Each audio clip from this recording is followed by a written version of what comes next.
Hello everyone. आज के इस वीडियो में हम सीखेंगे माइक्रोसॉफ्ट एक्सेल में यूज़ होने वाले नंबर ऑप्शन के बारे में, जिसका काफ़ी बार यूज़ किया जाता है ड्यूरिंग वर्क इन एक्सेल। तो चलिए हम स्टार्ट करेंगे बिना देर किए आज की वीडियो। तो नंबर ऑप्शन आपको मिलेगा होम टैब में ही, अलाइनमेंट के बाद वाला ही नेक्स्ट ऑप्शन नंबर सेक्शन है।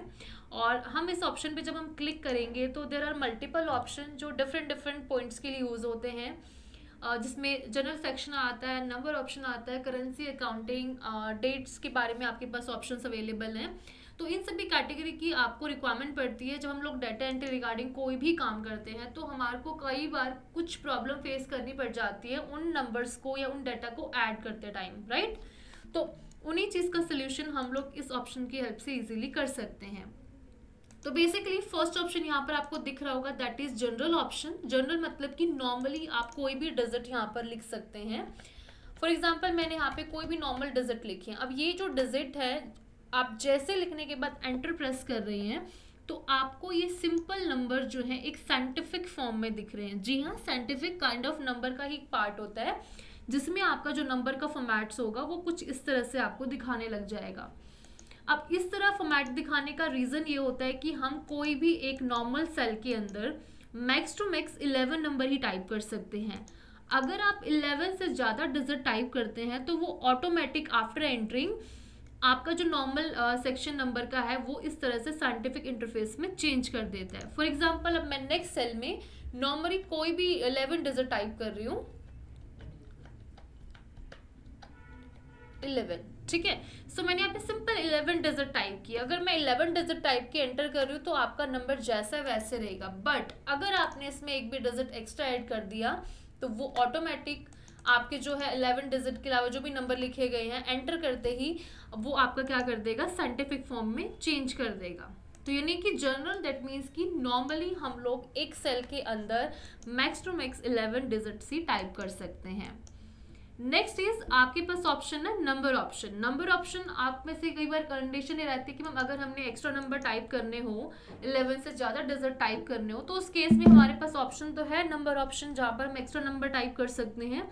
तो डेफिनेटली येस, जब हम लोग टाइप करें नॉर्मल कोई भी डिजिट एंड वो अगर 15 से ज़्यादा है, अगर मैं सेल को नंबर ऑप्शन में चेंज कर देती हूँ तो आप कुछ इस तरह से देखेंगे कि आपके जो नंबर है ना, तो यहाँ पर फिर भी ये लास्ट में 00 ऐड कर दिया इन्होंने। रीज़न क्योंकि नंबर होने के बाद भी, यानी सेल में अगर आपने नंबर ऑप्शन एप्लीकेबल किया तो नंबर सेल के अंदर आप मैक्सिमम 15 नंबर को ही टाइप कर सकते हैं।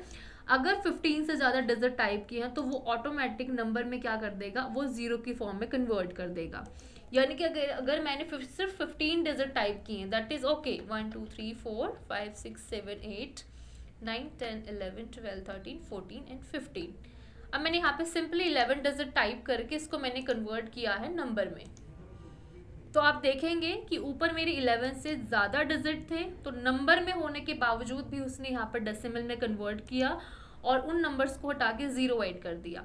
बट अब मैंने यहाँ पे एक लिमिटेड वैल्यू टाइप की थी कि सिर्फ 15 डिजिट टाइप किए थे तो उसने नॉर्मली नंबर की फॉर्म में रखा। दैट मीन्स कि अगर आप एक सेल में नॉर्मली नंबर टाइप करना चाह रहे हो और उसमें आपकी कंडीशन है लिमिटेड वर्ड्स की, तो उसके लिए जर्नल में हम max to max 11 number type कर सकते हैं।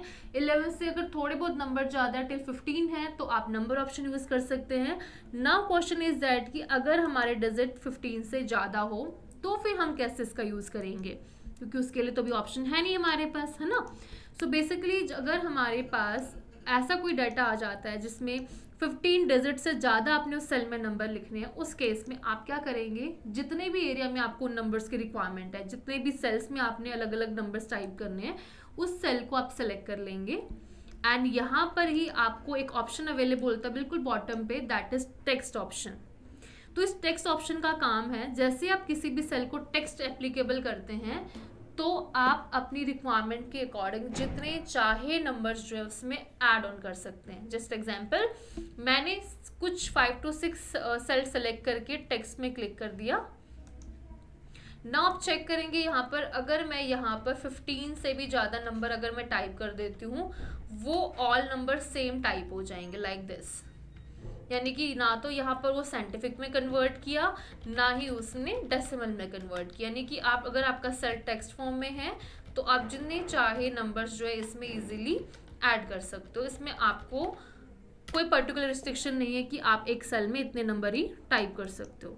तो ये थे तीनों ही ऑप्शन। अगर आपको कोई प्रॉब्लम फेस करनी पड़ती है रिगार्डिंग दिस कि आपने स्पेसिफिक नंबर्स टाइप करने हैं नहीं करने, उस केस में आप यूज़ कर सकते हैं टेक्स्ट, नंबर या फिर जनरल सेक्शन। नेक्स्ट ऑप्शन समझ लेते हैं जो कि रिलेटेड है, इसको हम नॉर्मल कर लेते हैं। जितना भी हमने इसको टेक्स्ट किया था, अगर नॉर्मल फॉर्म में चाहिए तो जितने भी इफेक्ट हमने लगाए थे स्पेसिफिक फॉर्मेट से इसको आपको हटाने होंगे। तो जो भी इफेक्ट आप लगाएंगे तो इसको जनरल जरूर कर दें।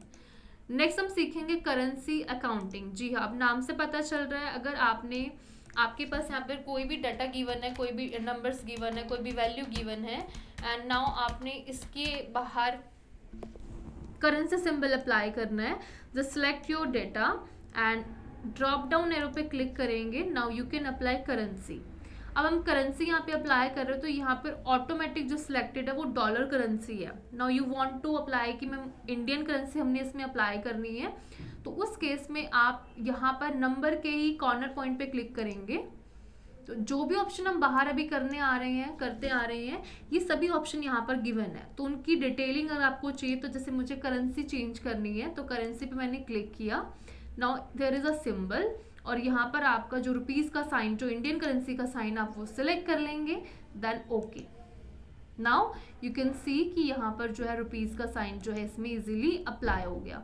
इसी तरह से अगर आप यहाँ पर कोई भी करेंसी अप्लाई करना चाह रहे हो, किसी और कंट्री की अगर आपने अप्लाई करनी है ड्यूरिंग वर्क, समटाइम डाटा हमारे पास अलग अलग कंट्री का आ जाता है, तो उस केस में आप किसी भी कंट्री के साइन को जो है इजीली अप्लाई कर सकते हैं।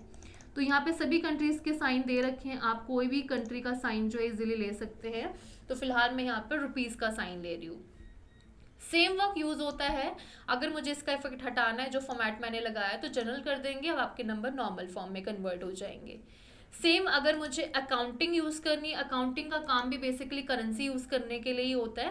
एंड अगर इसकी करेंसी चेंज करनी है इंडियन रुपीज़ में, तो फिर मुझे फिर से उसी ऑप्शन में जाना होगा जहाँ पर मैं अकाउंटिंग पार्ट को सिलेक्ट कर रही हूँ और यहाँ पे हम सिंबल यूज़ करेंगे जो कि इंडियन करेंसी का सिंबल यूज़ किया जाएगा, सो दैट कि यहाँ पर जो रहेगी इंडिया की करेंसी इसमें एप्लीकेबल हो जाए। एंड हटाने के लिए फिर से we are using general option so that कि ये नॉर्मल फॉर्म में आपका चेंज हो जाए। क्लियर है? नेक्स्ट हम सीखने वाले हैं डेट्स फॉर्मेट चेंज करना। तो यूजुअली हम लोग डेट्स टाइप करेंगे, for example today's date is. तो सबसे पहले हम चेक करेंगे जब भी हम एक्सेल में वर्क कर रहे हैं तो मेक श्योर डेट का फॉर्मेट, हम समटाइम कंफ्यूज होते हैं क्योंकि किसी में क्या होता है कि पहले मंथ, डेट, फिर ईयर मेंशन करना होता है और किसी में पहले डेट, मंथ, देन ईयर होता है। तो बच्चे कंफ्यूज हो जाते हैं, स्टूडेंट कंफ्यूज हो जाते हैं, उनको पता ही नहीं चलता कि पहले हमने मंथ टाइप करना है कि डेट टाइप करनी है। तो सिंपल सा सोल्यूशन है, आप अपने सिस्टम का फॉर्मेट देखो कि आपके सिस्टम के फॉर्मेट में जो डेट की सेटिंग हो रखी है वो कौन से में हो रखी है, लाइक किस फॉर्मेट में हो रखी है। तो माई सिस्टम के अकॉर्डिंग, मेरे सिस्टम के अकॉर्डिंग यहाँ पे जो डेट की फॉर्मेट सेट हुआ पड़ा है इसमें पहले मुझे मंथ टाइप करना होगा, फिर मैं डेट लिखूंगी, उसके बाद मुझे ईयर मेंशन करना होगा। तो for example month is 11, next is 25 date and 2025 is year. तो ये मेरा सिंपली फॉर्मेट है। अब मुझे डेट की फॉर्मेट चेंज करनी है तो उस केस में we are using long date. अगर लॉन्ग डेट पे कन्वर्ट करनी है, फिर से शॉर्ट डेट पे करनी है तो शॉर्ट डेट। अगर आपको कोई और फॉर्मेट चाहिए तो अगेन आप नंबर ऑप्शन में जाकर अब यहाँ पे हम डेट सेलेक्ट करेंगे तो यहाँ पर आपको और भी अलग अलग तरह के डेट्स की फॉर्मेट मिल जाएंगी। आप कोई भी फॉर्मेट में अपने डेट्स को चेंज कर सकते हो। इसी तरह से सेम टाइमिंग का भी रहेगा। सपोज अभी जो टाइम मैं यहाँ पे मेंशन कर रही हूँ दैट इज दिस, और अगर मुझे इस टाइम का फॉर्मेट चेंज करना है नॉर्मल पर्टिकुलर टाइम फॉर्मेट में, मैं यहाँ पर नॉर्मल बाहर से भी कर सकती हूँ time format change, like time पे क्लिक करेंगे। अगर आपने नॉर्मल नंबर पे जाकर टाइम फॉर्मेट चेंज करना है तो यहाँ से हम टाइम फॉर्मेट चेंज कर सकते हैं। क्लियर है? तो इस तरह से हम डेट एंड टाइम का फॉर्मेट जो है इजीली चेंज कर सकते हैं with help of these options. Next is percentage. तो मोस्टली स्टूडेंट को परसेंटेज ऑप्शन अप्लाई करना आता है बट समटाइम वो कुछ प्रॉब्लम भी फेस करते हैं, तो चलिए डिस्कस कर लेते हैं। फॉर एग्जांपल यहाँ पे मैंने कुछ नंबर्स लिखे हैं और मैं चाहती हूँ इन नंबर्स के आगे ना मुझे परसेंटेज का साइन चाहिए। तो चलिए सिलेक्ट तो कर लिए नंबर, तो परसेंटेज का साइन आप बाहर से भी लगा सकते हो, अदरवाइज अगर ऑप्शन से लगाना है तो डायरेक्टली परसेंटेज पे क्लिक करेंगे। चलिए अब यहाँ पे आप देख सकते हैं परसेंटेज का साइन तो लग गया ना। आप में से बहुत सारे क्वेश्चन करेंगे मैम ये जो 56% लगाना था वो 5600 क्यों बन गया है ना। तो अब ये फॉर्मेट तो गलत है क्योंकि परसेंटेज के अकॉर्डिंग तो हमें ये फॉर्मेट बिल्कुल रॉन्ग हो जाएगा क्योंकि इतनी 100 मतलब परसेंटेज हम ले ही नहीं सकते है ना। तो उस केस में हम क्या करेंगे, मेक श्योर अगर आपने किसी भी डिजिट के आगे परसेंटेज ऑटोमेटिक ऐड करानी है, ठीक है, तो उस केस में आपने पहले पोर्शन सेलेक्ट कर लिया परसेंटेज का, वो आप मतलब जैसे मर्जी कर लो, बाहर से भी कर सकते हो, अगर ऑप्शन से करना है तो यहाँ से भी कर सकते हो। तो मैंने सेल सेलेक्ट की जहाँ पे मैंने परसेंटेज एप्लीकेबल कर दिया। अब जब भी आप जितने भी नंबर को परसेंटेज में कन्वर्ट करो ना, तो सबसे पहले आप डेसिमल पॉइंट प्रेस करके फिर आप वो डिजिट लिखिए। Now press enter. तो जो वर्ड आप लिखोगे वही का वही वर्ड जो होगा वो परसेंटेज के साथ आपके पास जो यहाँ पर शो हो जाएगा लाइक दिस। तो जो भी वर्ड आपको परसेंटेज में लिखने हैं तो मेक श्योर उस वर्ड के आगे डेसिमल पॉइंट टाइप करके आप एंटर करेंगे तो आपका ऑटोमेटिक सिंपली परसेंटेज साइन जो उसमें इंसर्ट होना स्टार्ट हो जाएगा, है ना, बहुत इजी। चलिए जी नेक्स्ट ऑप्शन कर लेते हैं।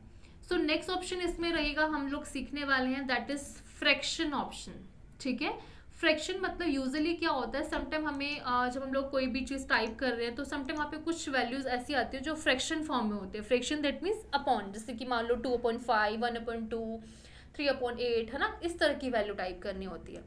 तो हम लोग जब नॉर्मल टाइप करने लग जाते हैं विदाउट एनी सेटिंग, मान लो मेरे नॉर्मल सेटअप हुआ पड़ा ये है ना, तो सपोज मैंने यहाँ पे टाइप किया 1/5, ठीक है, टाइप हो गया, ओके है। अब जैसे आप एंटर प्रेस करते हो तो वैल्यू वो कन्वर्ट किसी और फॉर्मेट में हो जाती है। नाउ इफ़ यू वांट कि मैम अगर हमें ये फॉर्मेट में प्रॉब्लम ना आए कि हम लोग जब एंटर करें तो ये फॉर्मेट या वैल्यू जो है किसी और फॉर्मेट में चेंज ना हो, उसके लिए आप क्या करो, simply select your words about भी सिलेक्ट कर सकते हो। मैं फिलहाल ब्लैंक सेल सिलेक्ट कर रही हूँ एंड जहाँ जहाँ फ्रैक्शन नंबर चाहिए मैंने उतने ही एरिया को सिलेक्ट किया एंड और यहाँ पर ऑप्शन कौन सा एप्लीकेबल कर दिया नंबर का, मैंने फ्रैक्शन सेक्शन। अब जितने पार्ट में मैंने फ्रैक्शन अप्लाई किया यहाँ पर आप जैसी मर्जी फ्रैक्शन वैल्यू टाइप करोगे वो जैसी आप टाइप करोगे वैसी मेंशन हो जाएगी। जैसे मैंने यहाँ पे 1/5 लिखा, एंटर करेंगे वो चेंज नहीं होगा क्योंकि मैंने उस सेल में फ्रैक्शन ऑप्शन एप्लीकेबल किया हुआ है। मैंने यहाँ पे टाइप किया सपोज 2/9 लाइक दिस, तो आप देख सकते हैं 1/8, ठीक है। तो यहाँ पर आप जैसी वैल्यू टाइप करेंगे वैसे की वैसी फ्रैक्शन नंबर आपको लिख के मेंशन हो जाएगा। तो बहुत इजी प्रोसीजर है, इसको सीखने का कोई प्रॉब्लम नहीं आती है। तो नेक्स्ट कुछ ऑप्शन हम यहाँ पे समझ लेते हैं। यहाँ पर आपके एक कॉमा स्टाइल यहाँ पर रह गया है।